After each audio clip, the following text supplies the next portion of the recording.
Hi. I had the tremendous honor and pleasure to spend a little bit more than a few days with the creators, the designers of the 550 Maranello. And with everything they told me and that I learned from their presentation,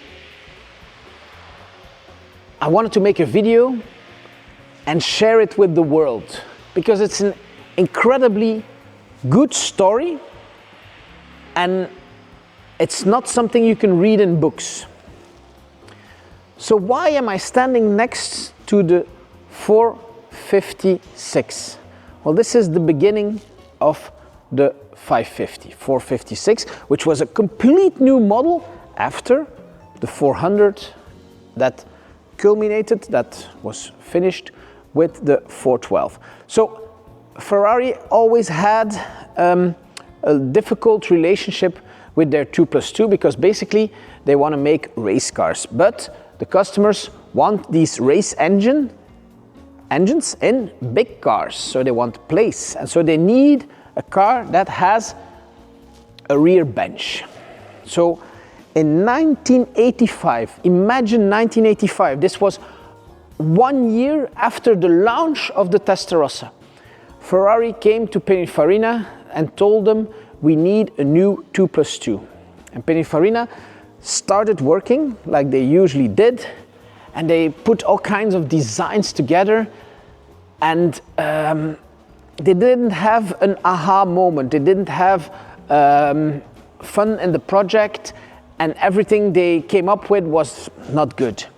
So in 1989, they went to Ferrari, who had at that time then a new boss, and they said, listen, we've been working on this new project for a new 2+2, we don't like it. And Ferrari said, that's good because we don't like it either. So in 1989, they threw everything away, 4 years of work, and they started from zero, and they came up with this in only 6 months. And the problem was that in the meantime, while they were designing and working on how the car would look and what engine it would have, etc., BMW developed the 8 Series, which looked a little bit like the design at the time. And they said like, okay, BMW is here, Ferrari needs to be up here because they want to sell their cars for quite some money, and it needs to be better. It needs to have a better experience, better design.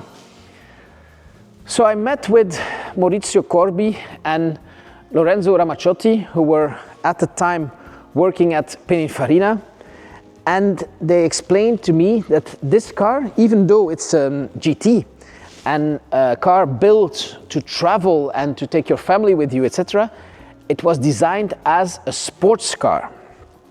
So very rigid, with the roof being an integral part of the body. So you have a big part here of the body visible on the roof. Of course, V12, of course, manual. They even made a few automatics of this car, and very nice design of wheels, air intake, this very sporty line, good seats, a tremendous engine that would develop more than 400 horsepower. Of course, the typical grille, and Pininfarina decided already that with the front engine V12, because the problem was that after the Testarossa, they didn't know what to do next because the Testarossa had the engine in the back. So this car was supposed to be an engine in the back, midship engine design car as well. But Ferrari in '89 said, like, throw everything out. We're going back to what we know from the 365 family. So the 365, the most famous one being the GT C and the GT 2+2, and they said we want the engine in the front again We now have the technology, because the problem was that passing over 400 horsepower with the engine in the front, the car was difficult to manage. But with the new technologies that came in the beginning of the 90s, the suppliers from Ferrari could deliver them security systems like anti-patinage, ABS, etc., to make the car more usable. And so Pininfarina said, we want this grille to be rounder. On the Testarossa, remember, it's a little bit further down the road, it was just part of a flat design. Here the grille becomes round and becomes visible again. You have these pop-up lights that are similar to the Testarossa, but let me go back to the problem they had. Because the car was a complete new architecture, they couldn't take any part or any design element from the Testarossa. It had to be all new. So in just 6 months they came up with this fantastic design, and the idea was to make it timeless.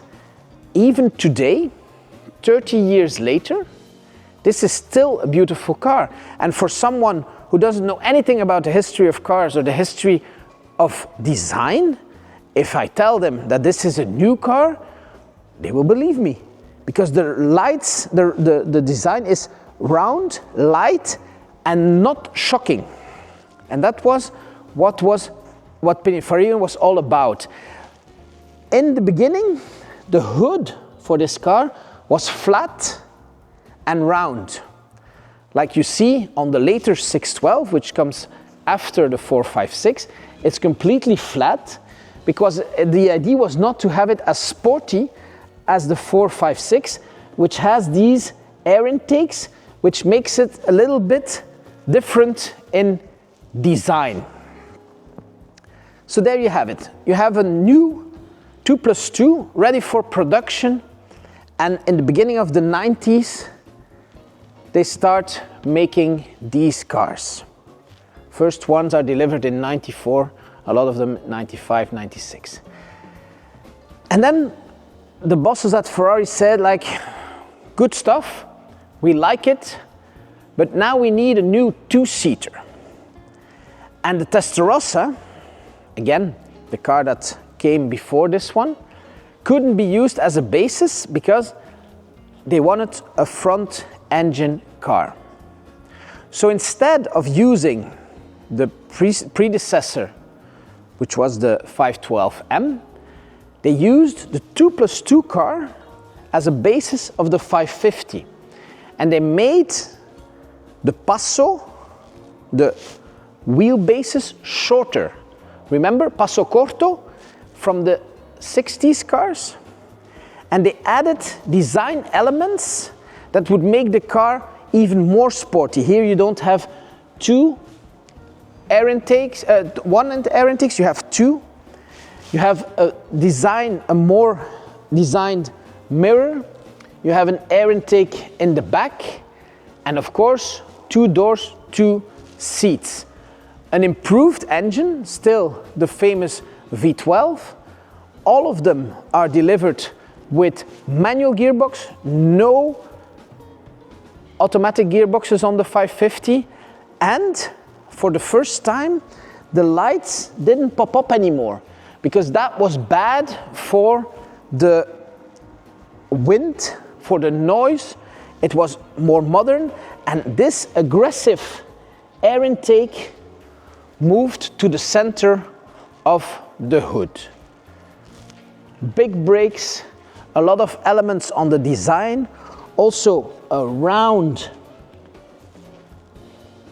grille, and these little spoilers add to the aggressivity of the car.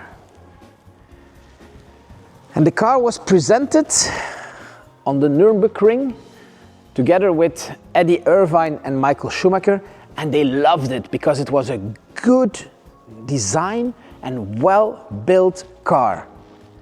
5.5 liter, 500 horsepower, more or less. And here you have it, the birth of the 550. A tremendously successful car, and also a well-built car, good quality. The judge of that is that most of these models have high mileages. And when I say high mileages, not really high mileages, but high mileages for a Ferrari. Most of the collectible Ferraris have 15, 20, 25, 30,000 kilometers. And if you ask the owner, is this the mileage is real? Well, what do you think? I'm gonna take this car to the south of France? No. But this one, they did. Big trunk, air conditioning, good engine, good brakes, good seating position. And off you go. You take the car and you go to the south of France, starting from England, Belgium, Holland, Scandinavia. This car will take you anywhere. Still today, cars are aging now. They're 25 plus. Imagine when they are 30 and you have a tax-free 500 horsepower, manually gated car at your disposal that will take you anywhere. How much fun is that? Thank you very much for watching this video. I hope you enjoyed it. If you have any questions or if I said anything wrong, feel free to send me an email and we'll discuss it. Thank you very much.